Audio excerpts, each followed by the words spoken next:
What's going on, everybody? It's Anthony Modesto Milian. This is Learn Something New Today, where we intersect education, entertainment, and pretty much whatever's on my mind. We have a great person in the studio today, a friend of mine, a friend of the program, a friend of everything. He started this media group. He was one of the first Latino bloggers. We have George Torres, an inspiration to us all. What's going on, man? How you doing? What's up, Papa? I'm here in the new digs. I like it. New Thank you, podcast man. thing here. I It had to matches pull out my the old radio voice. For those who don't know, I did work in radio. I worked in radio for 3 years in the southern markets mostly. So I had to pull out my old radio voice for this. But bro, thank you so much for being on the show. This is a great opportunity. You're a wealth of knowledge, and I just want to thank you, man. So tell us like a little bit about who you are. For those who, I mean, I know who you are, right? But for those who are like, yo, why is this guy having George Torres on? Tell us who you are. Yo soy fulano de tal del internet. El compadre de la cultura. So as a teenager, I was very frustrated with how we were represented in history books.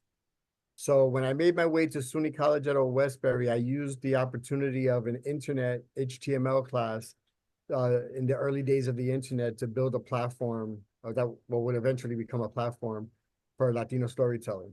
It's called sofritoforyoursoul.com. Today it's been rebranded as Daily Sofrito.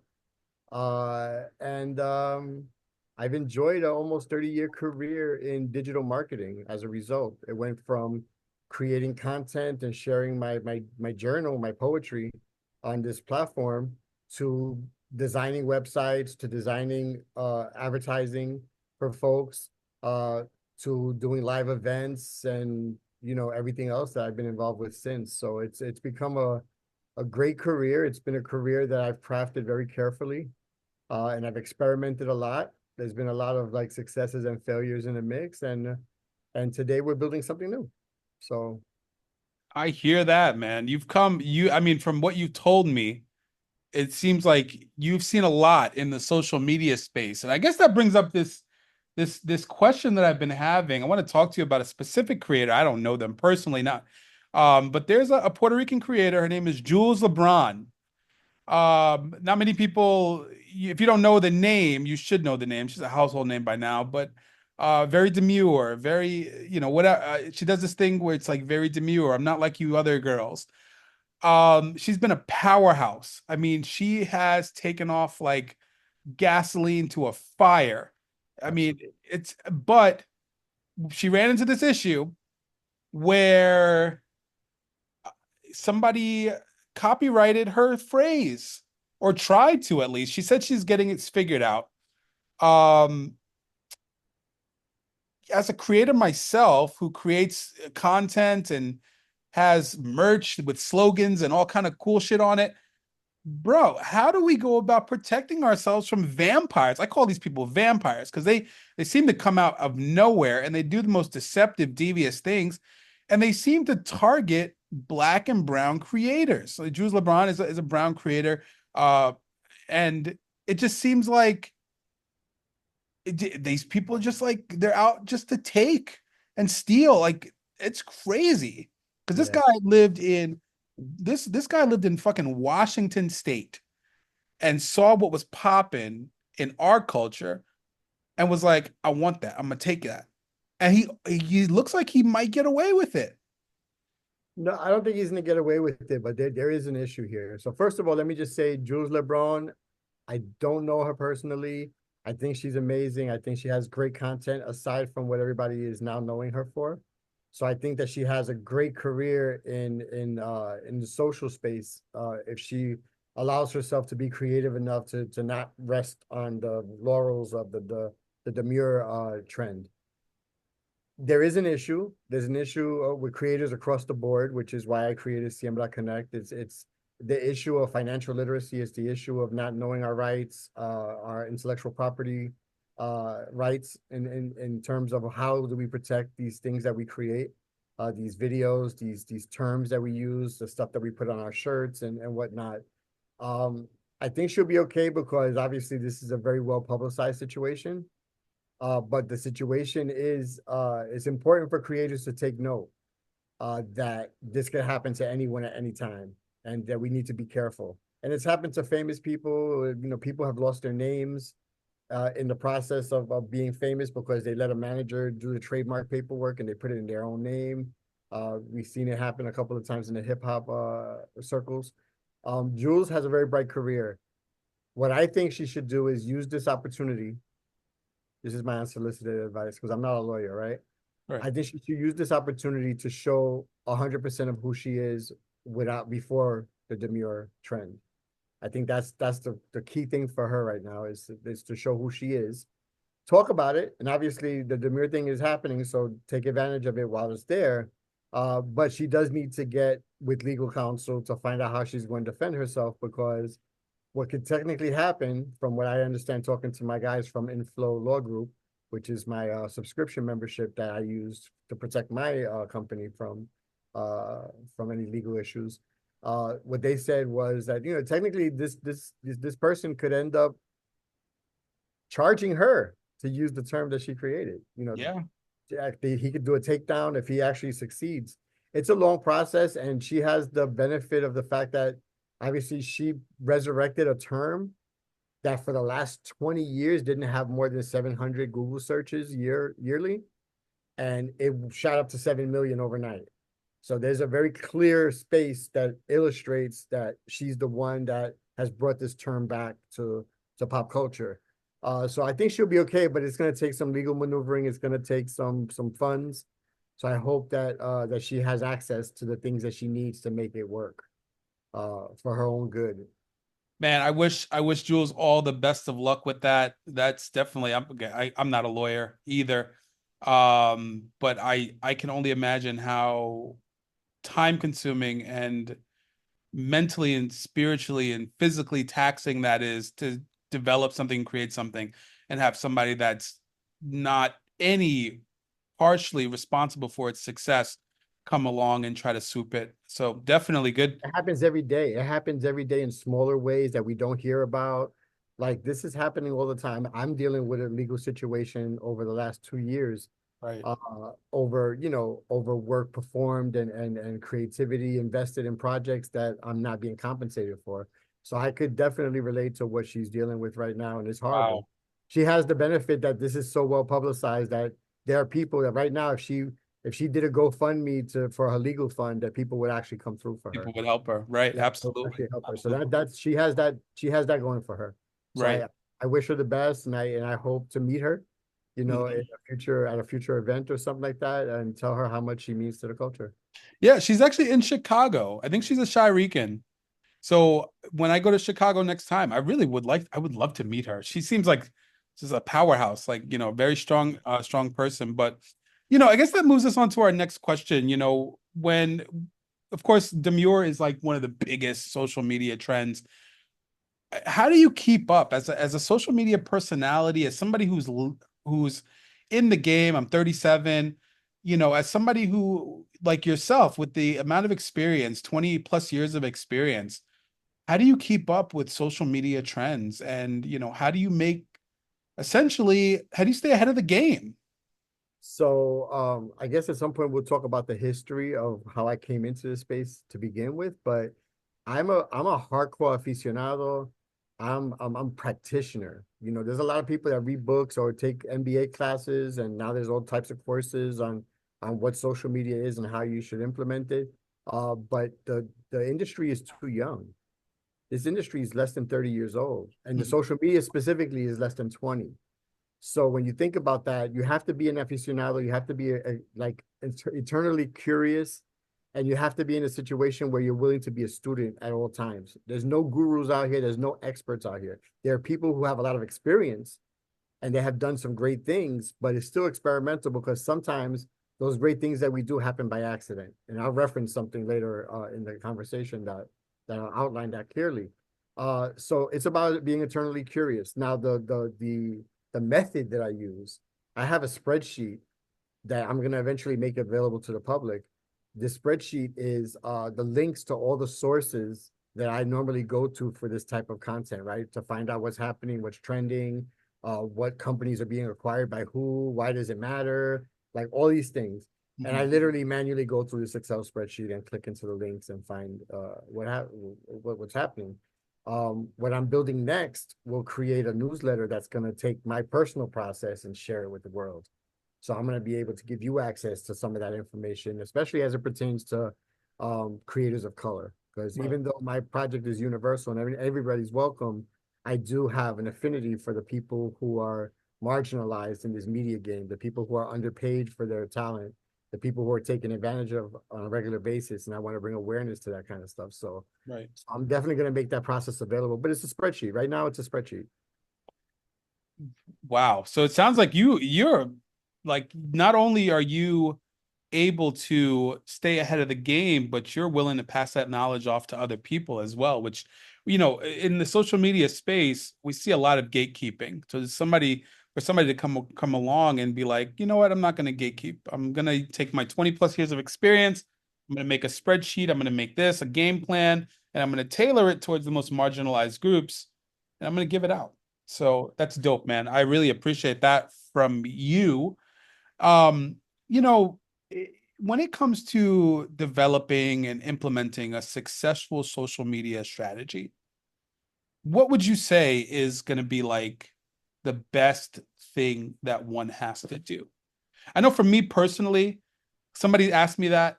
Mine is just consistency. But remember, I'm only 3 years into the game. You know what I mean? So when it comes to like TikTok, Instagram, all that kind of stuff, I'm 3 years into this. So my thing is consistency. But for you, like, what has been your bread and butter? Because you've had successes, you won awards, you've gotten sponsorships, you've gotten money. And I think that's the main thing with social media for most of us. We want to make that money. Yeah. I mean, it depends. I mean, some people, I mean, right now I've shifted from the money track to the impact track. Right, I'm doing my, if for all intents and purposes, I'm an elder statesman here, and I'm actually going into the space of legacy lab, right? So I right, want to find out like what can I do to make the space better than I've already done. See, the problem before was I was practicing, I was part of the talent pool, and I was actually doing a lot of behind the scenes activation and development work. So I worked in all spaces simultaneously. Now I'm kind of shifting off to teaching, to actually developing programs, to doing things that are actually going to help creators. But to answer your question, I think that to have a successful campaign, if you're working on a campaign for a specific cause and a specific impact, you got to make sure that you have the right people in the room. right, Representation is huge. You can't, have a Black Lives Matter meeting with a bunch of politicians that don't represent the community that they're talking to, right? So you have to make sure you have the right people in the room.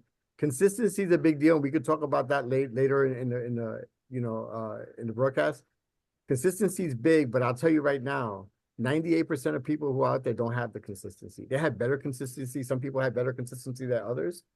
I definitely have, while I'm doing this transition, while I've gone from being a partner in an agency in Miami to now moving back into doing my own thing, I have definitely found an issue with consistency. So I have the issue and I'm supposed to be the expert, right? mhm, So I'm having it. So if I have it, everybody, I'm telling you, everybody has it in some way, shape, or form. So consistency is something that's a mindset. It's just like working out. It's just like eating right. Like you have to be in it and do it on a regular basis. If you slip, then you have to just know the path to getting back on track. right, That's really what it is at the end of the day. But for a professional like campaign, yeah, consistency, planning it out, having all the bits and pieces, having all the people who are responsible for deliverables, like like the whole project management aspect is huge if you're actually managing a campaign for a particular brand. right, What I right, say to creators all the time is think like an agency. Like the reason why I've been successful on the logistics side of working with a brand or working with an agency to deliver a campaign for a client is because I thought like an agency. I'll tell you a funny story. I was at a campaign for a major car company. I have a particular car company that I've worked with for 10 plus years, right? And this one particular year, I'm working the campaign. I'm feeling myself because I just got a major endorsement from another company. I'm kind of like investing money in tools at this point. There's a lot of analytical tools available to me. One particular company that I use often is Keyhole. So I got into a partnership with Keyhole. I hired them to do my analytics. So I'm going into this activation knowing that there's an agency that's hiring me, that they're in charge of the analytics. They're in charge of delivering that to the client. I'm supposed to just go there and perform. I'm supposed to go there, connect with people, do interviews, whatever. So I go there and I do this. And while I'm doing it, I overhear a conversation with two of my friends from the agency, because the people in the agency were actually friends. And I hear them going back and forth about they didn't start the analytical package for the campaign. Now I had the packaging. I had the whole thing already set up with all the keywords and everything. I was managing the whole process from my laptop. And it turned out, this is like one of my best stories ever, because it shows you that when you're genuine and you're authentic and you help people with the intent of just helping them and not asking for anything in return, it pays off. Right. I go to them and I say, hey, listen, I have Keyhole. I have all the reporting available to you. Here's the password. Grab whatever you need. We're good. I just do this as a backup. I was going to give this to you anyway. So here it is. Right. Right.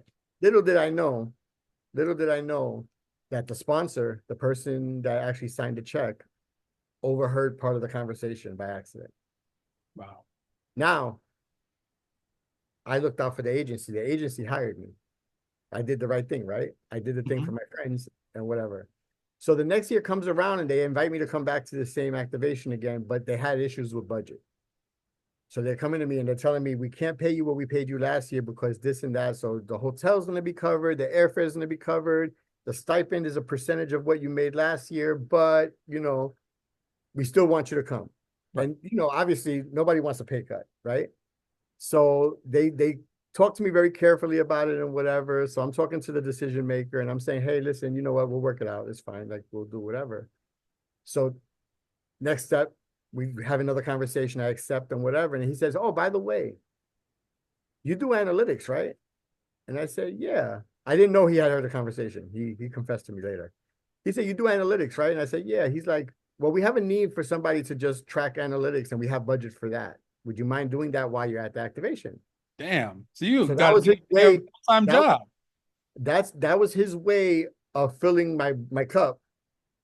But afterwards, we had dinner after the like 2 months, 3 months after the activation. He moved on to another company, and we're having lunch to catch up. And he said, I just want to let you know that I have a lot of respect for you.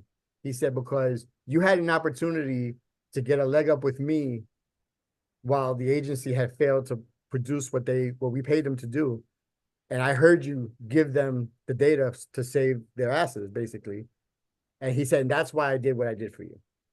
He said, because I didn't think that you deserved to make less. I think you deserve to make more. That's So right. I gave it to you. He's like, I had no need for the analytics because they were going to give it to me anyway. It was part of their 10-year contract or whatever. He was like, they're going to give it to me anyway, but I wanted to make sure that you got paid fairly for the work that you put in and for having integrity. Wow. Because you could have came to me and you could have said, hey, you know what? Your agency fucked up. I could be your new agency. And Right. that's what a lot of people would do. But I stayed loyal to the agency, and as a result, it actually benefited me, and it actually created a friend for life, because that person today is somebody who continues to say my name in rooms that I'm not in. So I appreciate him for that. Damn. So listen, guys, y'all heard it here. Take his advice. I He mean, doesn't just it's talk the lived talk. experience. He's a real deal.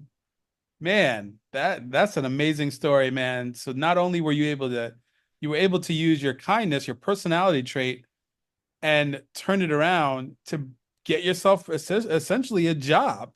Yeah. Um, which in especially in today's world, we have a very hustle culture.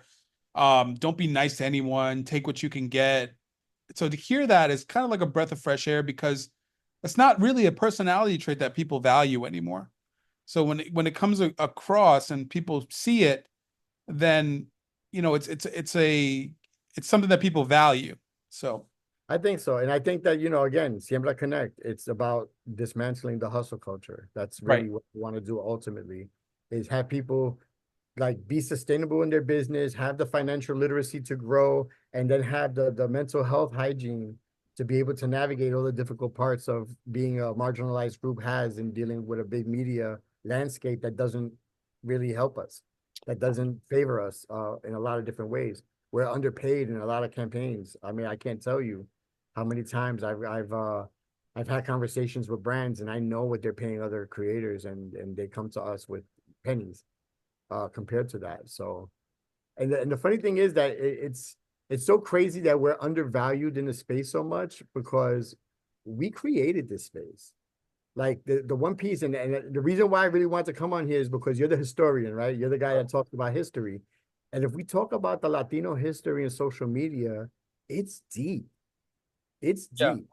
I And mean, I'm gonna, I honestly, you're correct. Without Latinos and without Black people, without Black and Brown people, what would social media be? but I mean, I'm gonna tell you bits and pieces of that history that you could actually research and you could mhm. see that there's evidence out there, but it's not displayed the way I'm displaying it to you now.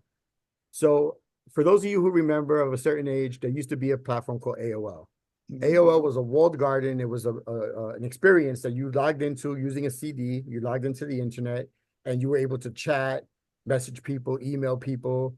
Yo, you You were went able to way back. shop. I don't mean No, to no, interrupt you, but you went way back with the CDs because for those who don't know, you used to have to, they used to send you free CDs in the mail and it would give you minutes, internet yeah, minutes. You would have to pop the CD in and you would have 1,000 free minutes. And then if you wanted more, you would have to pay that. And I believe it was like 25 cents an hour or something like that. I'm sorry, man. I didn't mean to interrupt you, but I yeah, mean, that just brought up a core memory for me. yeah, yeah. So AOL was a big company. It was the biggest company that eventually acquired their competitors, and it was a walled garden. And I started on AOL, right? I started on AOL. There was a Latino room called Latino Ethnic Love, because at that time the internet was pretty much like the place for you to find a date. Hook Like it, up. it started as a hookup situation Right. from day one, right? For you to meet people and be pen pals and whatnot. And eventually the internet broke up, right? The internet, they created this act and the internet was going to be open and free to everybody. So AOL could no longer constrain their audience or their clients to this one space. They had to open up the WW web, the World Wide Web. Right. So when that happened, a couple of Asian guys from a company called Community Connect started a company that had three ethnic sites: mihente.com, blackplanet.com, and Asian Avenue. Those were the three sites that mimicked the AOL environment, but was on the open web. So all the messaging, commenting, even some early video was all part of Mi Gente's offering. They launched in like 2001 as Mi Gente, right? They were a Right. company before that, but mihente.com as a platform launched in like 2001, 2002. They eventually got acquired by Radio One, which now owns them, and they dismantled the sites. I think Black Planet's the only one that survived, that's still around. But we were over indexing at a time when nobody had a computer at home because computers were $5,000 plus. At a time when nobody had computers at home, just professionals that had computer access at work and people in academia that had access through their computer lounges were the only folks that could access this website. At that time, there were 1.5 million Latinos on migente.com. Wow. In 2001, Um, this is 4 or 5 years before the MySpace phenomenon, like defined social media. So we were over indexing on social media before it was even named or coined. Same thing with my blog. My blog, sofritoforyoursoul.com, was a blog before there were blogs. It was called online journals or whatever have you. Remember Online Zenga? diary. You remember Zenga? I wasn't on Zenga. I was actually on Yahoo GeoCities. Oh, GeoCities is I another started one. on Bro. GeoCities. Before I Yeah, got my own domain, I got GeoCities. And it started off as my poetry site. right. So gente.com was the genesis, right? So then we move on to MySpace. 5 years later, we're on MySpace now. Latinos are still over indexing. I literally had in 2005, I had close to 500,000 followers on MySpace.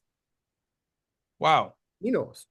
My Yeah. business partner, Papo Swiggity, was like the king of mi gente. He was, remember how you went on MySpace and Tom said hi to everybody? You got a message Yeah, from yeah, yeah, Tom. yeah, yeah.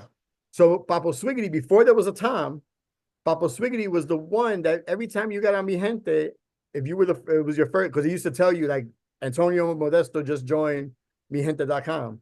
And he would go straight to your inbox and be like, hey, what's going on, Papo Swiggity?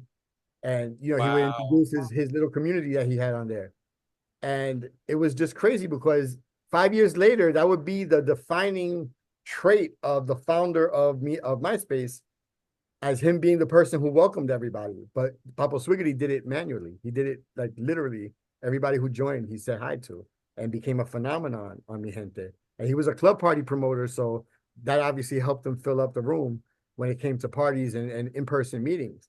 So me and him became partners as a result of that, and we ended up launching a poetry platform here in New York. It was like the New Yorican of Brooklyn, pretty much. So let me ask you a question. As somebody who has launched multiple different platforms, a poetry platform, a blog, you've kind of done your thing. How do you ensure brand consistency? I know for me, I'm in the history space, and a lot of the historians that I speak to, a lot of the history content creators, the big thing that they say is like there's so much information to push out there. There's things that I want to do, but then there's so much more out there that people need to see, and some of it doesn't fit necessarily in the niche. Like for me personally, like this is election year. And so I try to connect election stuff to what's happening currently. Sometimes it hits, sometimes it misses. But how do you ensure that your brand stays consistent and that you don't trail off and become a content creator that's or something else?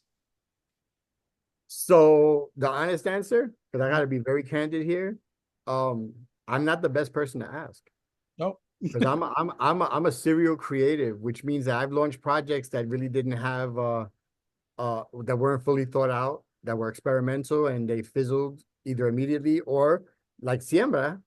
Siembra was literally a project that I was supposed to launch next year. This was part of my 5 year plan. But then the pandemic happened. And when Right. the pandemic happened, all of the people that used to sign checks for me at the agency started coming to me and saying, I'm losing my job. I don't know what I'm going to do. Like, I'm home, I'm working from home, it's miserable, like whatever the case, whatever their individual case was. But then they started talking to me about, like, maybe I'm going to use this time to write a book. Maybe I'm going Wow. to start a podcast. Maybe I'm gonna, like, and they started coming to me with ideas. And what I essentially did was I just gathered about 30 of them and put them in a Facebook group and said, let's talk about it. And I started coaching them for free. I started Wow. coaching them and said, let's do this. Let's work on your book. Let's work on your campaign. One girl wanted to become a virtual assistant. And she had a very successful career in virtual assistant. She ended up selling her company and now she's a Pinterest coach. But she Wow. wouldn't have had the flexibility to do that if it wasn't for the pandemic and then the ability to actually get coached for free in the Siembra group. So then Siembra grows over a period of 2 years, grows from 40 people to over 240 people. And then I realized, you know what? I know that this has been like an experiment. I know it's been very informal, but I need to make something out of this. Right. So Right. the inconsistency problem for me was it started off as Siembra Initiative. I got the bright idea to create an academy. So I called it Siembra Academy, but I Right. didn't do the homework and find out that the name wasn't available to me. That there's an academy out there that serves people of color that actually has the name. So now I got to step back and like rebrand. So I'm dealing with years of inconsistent processes, inconsistent like use of tools, paying for tools that I didn't even use, like all these different things. It's now that I'm actually applying my own framework of audit, align, and amplify to actually clean all of this up and then create one singular focus. So right now, Siembra Connect is my singular focus. So I'm literally cleaning up all the mistakes I've made over the years. I'm fortunate because now I could teach that to other creators and make sure they don't make the same mistakes. But I can't sit here and tell you that as the expert that you brought on board today, that I'm the master of consistency. I cannot give you advice on that. Right. I can give you advice on that 6 months from now if what I'm doing today works. So Right. we can revisit it. Of We can course. revisit it at some point. But right now, today, I can't give you I completely that understand. knowledge. Now, as somebody who's been on the internet, been very forward facing on the internet for a very long time, the comments, I get a lot of nasty comments. And I don't always remember the internet being like this. I remember like the internet used to be a place where people could have discussions. But how have you noticed the attitude of the internet? Because for me personally, I see the internet and I see a lot of very angry people. I see a lot of very jealous people. I see a lot of very mean people.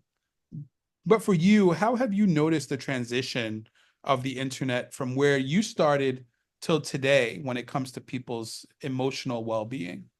It matches society. We were happier back then. We had less to worry about. We didn't have to peek into our neighbor's house to find out what they're doing, what they have, and how they got it. So it goes with society. But I will tell you this, and I'll use an example that I've talked about quite a bit over the last couple of weeks because of recent news, is that the people who come online to hate on you, they're still your audience. And you should be grateful for them because they're creating conversation around what you're putting out there. It may not be the conversation that you want, but it's the conversation the community needs. There's people who will jump in to defend you. There are people that will jump on and pile up and gang up on you as well. And the perfect example of that is J-Lo. J-Lo's an idol. J-Lo's an idol. No matter you could say all you want, like I'm not a fan of J-Lo, but her movie this and that movie was best, and that movie was the best, and this movie was horrible, and she should have never played a Mexican. You watched everything. You are her audience. You're So her fan. you're a fan. You're logging in to watch it. You're a fan. You know everything that she's done to be able to critique her. You're a fan. And that goes for anybody, but I'm giving her, she's an extreme example Right. of how people have built somebody up to be an idol status and they love dismantling her and showing people. For some reason, society is so disappointed with their own lives that they have to dismantle people who they feel that they make great to Right. show that they're human as well. So there's a weird science, a roller coaster of like, you're great, you're great. Oh, but you're flawed now. Well, that money is not, is not doing you good because you're just inadequate to like function in society. You can't have a relationship. How many of us have? I mean, I was married twice. Right. I have the same issue she has. I love love. I love to be in a relationship. I love to be in a situation, and sometimes it doesn't work out, and for different reasons. We grow, we change. You know, who she was in '97 is not who she's going to be in 2024. Correct. And things change. So as far as the comments are concerned, there's a limit. Obviously, if somebody's being extremely violent or disrespectful, or if it's triggering you from a mental perspective, then yeah, tune out, block, use the block button or whatever. But for the most part, if it's just people mildly criticizing you for like what you're saying, if they're saying that you got a fact wrong or whatever, it's like there's nobody else putting out this information. I'm learning as I go. This is what it is. This is as far as I know with the sources I have. This is the information I have. And if you come to me and you tell me that one of my facts are wrong and you show me the citation and I learn it, thank you. I'm Right. not going to take that as disrespect. But there's different levels. There's levels to it. But at the end of the day, they're fans because they're watching you. They're taking time to not only watch you, but they're actually making commentary on it, which is more than some of the people that love us do. Right. So we gotta just accept it and just it's part of the cost of doing business, so to speak, right? Yeah, absolutely. Absolutely. Well, George, we don't have a lot of time, but hey, if I was J-Lo, I would build a wall of money and just keep it over there. No, but we don't have a lot of time. But man, I do want to thank you for coming on and for being a part of this. This is George Torres. He's a social media expert, influencer, content creator. George, tell us where to find you. So people that All are right. watching this, they want to reach out to you, they want to follow you. Tell us where to follow you. So at Urban Hibaro is the easiest way to find me as my personal account. I interact there daily. I answer all. I don't have any automation on it or anything like that. I talk to people, right? So Um, when they're talking to Urban Hibaro, they're talking to you. they're talking to me. They're not talking to anybody else. There's no automation. There's no interns. There's no VAs. It's just me. So I take the time. A lot of time I do voice notes. I'm infamous for doing voice notes, so you can hear the emotion. If I'm excited to hear from you, I want you to know that. Um, SiembraAcademy.com right now is the hub for what we're launching next, which will be a new YouTube channel with a newsletter. It'll be eventually be Siembra Connect, but we're in the process of transitioning all the paperwork and everything. So SiembraAcademy.com. Even when Siembra Connect launches, it'll still be a place that you could find information. Yeah, just hit me up. Hit me up. My phone number is there, my email is there. Like hit me up. If you want Absolutely. to collaborate, I'm open to collaborations. I'm open to things that make sense. I'm open to anything that actually is going to advance our people in this space that we are actually working and living in. And I wish I had time to tell you so much more. There's so much more about certain campaigns and things that I've worked on. We won a Telly Award, for example, for like I was in a hospital working on a COVID campaign. I had COVID. I was in the hospital with COVID and managed the whole campaign to help save lives in New York. Worked with Fat Joe, worked with Angie Martinez and a bunch of other celebrities, and got a Telly Award from something that I did bedside. So there's so many proud moments that we have to tell. There's so many stories to tell. Subscribe to the YouTube channel once I launch it to make sure that you get a full historical perspective of Latinos on the media in the media. Absolutely. Well, George, thank you so much for joining, man. I really appreciate it. Y'all, this is Learn Something New Today, where we intersect education, entertainment, pretty much whatever I'm thinking about. If you guys want to support the podcast, go to lsntoday.com and purchase some merch. Again, George Torres, thank you for coming on, man. I appreciate it. Tú sabes. Learn something new. Ya tú sabes. Learn something new.